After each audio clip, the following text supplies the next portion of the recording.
సూర్యాపేట జిల్లా హుస్నాబాద్లో మంత్రి Ponnam Prabhakar morning walk కార్యక్రమాన్ని నిర్వహించారు. పట్టణంలోని 4-5 వార్డుల్లో వాకింగ్ చేస్తూ ప్రజా సమస్యలు అడిగి తెలుసుకున్నారు. చాయ్ తాగుతూ వ్యాపారుల కష్టాలను విన్నారు.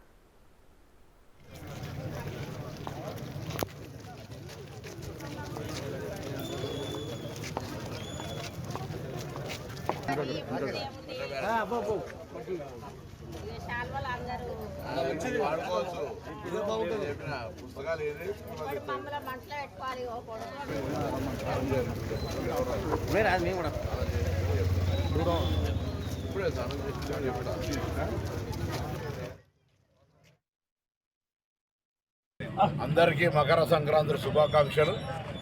ఈ సంక్రాంతి పండుగ పూట అందరి ఇండ్ల ముందు రంగురంగుల ముగ్గులు వేసుకుంటూ ఆనందాలతో గడుపుకుంటున్న ఈ సందర్భంగా పాడి పంటలతో రైతన్నలంతా సమృద్ధి వర్షాలతో సుఖ సంతోషంతో ఉండాలని ఆ భగవంతులందరినీ ప్రార్థిస్తూ అందరికీ హృదయపూర్వకంగా మకర సంక్రాంతి శుభాకాంక్షలు. అందరికీ శుభం జరగాలని కోరుకుంటాం.